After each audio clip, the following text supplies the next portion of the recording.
ನೋಡಿ ಇಲ್ಲೊಂದು ಬೋರ್ಡ್ ನಂಗೆ ತುಂಬಾ ಇಷ್ಟ ಆಯಿತು. ಪದವಿ ಮತ್ತು ಪಾದರಕ್ಷೆಗಳನ್ನು ಇಲ್ಲೇ ಬಿಡಿ ಅಂತ ಹೇಳಿ. ನೋಡಿ ನಮ್ಮ ಜನ ಎಷ್ಟೇ ಕಲ್ತರೂ ಕೂಡ ದೇವಸ್ಥಾನದಲ್ಲಿ ಹೇಗೆ ನಡ್ಕೋಬೇಕು ಅನ್ನೋದು ಒಂದು ಸಣ್ಣ ಕಾಮನ್ ಸೆನ್ಸ್ ಕೂಡ ಇರಲ್ಲ. ಈ ಒಂದು ಬೆಟ್ಟದ ಭೈರವೇಶ್ವರ ದೇವಸ್ಥಾನವನ್ನು ಪಾಂಡವರು ನಿರ್ಮಿಸಿದರು ಅಂತ ಒಂದು ಪ್ರತೀತಿ ಇದೆ. ಅದೇ ರೀತಿ ಇಲ್ಲಿ ಒಂದು ಪಾಂಡವರ ಬೆಟ್ಟ ಅಂತ ಇದೆ. ಪಾಂಡವರು ವನವಾಸ ಟೈಮ್ನಲ್ಲಿ ಬಂದು ಇಲ್ಲಿ ಇದ್ದರು ಅಂತ ಒಂದು ಪ್ರತೀತಿ ಇದೆ.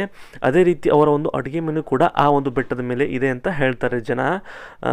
ನೋಡ್ಬೋದು ನೀವು, ಆ ಕಡೆ ಇದೆ ಆ ಒಂದು ಬೆಟ್ಟ. ನೋಡಿ ಲವ್ ಮಾಕ್ಟೇಲ್ 2ನಲ್ಲಿ ಈ ಒಂದು ಜಾಗವನ್ನು ತುಂಬ ಚೆನ್ನಾಗಿ ತುಂಬ ಅದ್ಭುತವಾಗಿ ತೋರಿಸಿದ್ದಾರೆ. ನೀವು ಆ ಸಿನಿಮಾ ನೋಡಿದ್ರೆ ನಿಮಗೆ ಗೊತ್ತಾಗುತ್ತೆ. ನೀವೇನಾದರೂ ಸಕಲೇಶ್ಪುರಕ್ಕೆ ಬಂದರೆ ತಪ್ಪದೆ ಈ ಒಂದು ಪ್ಲೇಸ್ನ ನೋಡೋದನ್ನು ಮಾತ್ರ ಮರಿಬೇಡಿ. ನೋಡ್ರಿ, ಈ ಜಾಗದಲ್ಲಿ ಸಾಕಷ್ಟು ಜನ ರೀಲ್ಸ್ ಮಾಡ್ತಾರ, ಚಪ್ಪಲಿ ಹಾಕೊಂಡ ಬಂದು ರೀಲ್ಸ್ ಮಾಡ್ತಾರ.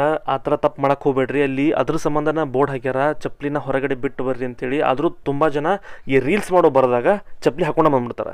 ದಯವಿಟ್ಟು ಯೂಟ್ಯೂಬ್ ಅಲ್ಲಿ, ಇನ್ಸ್ಟಾಗ್ರಾಮ್ ನೀವು ಬಂದು ನೋಡಿ, ಲೈಕ್ ಕೊಡಿ.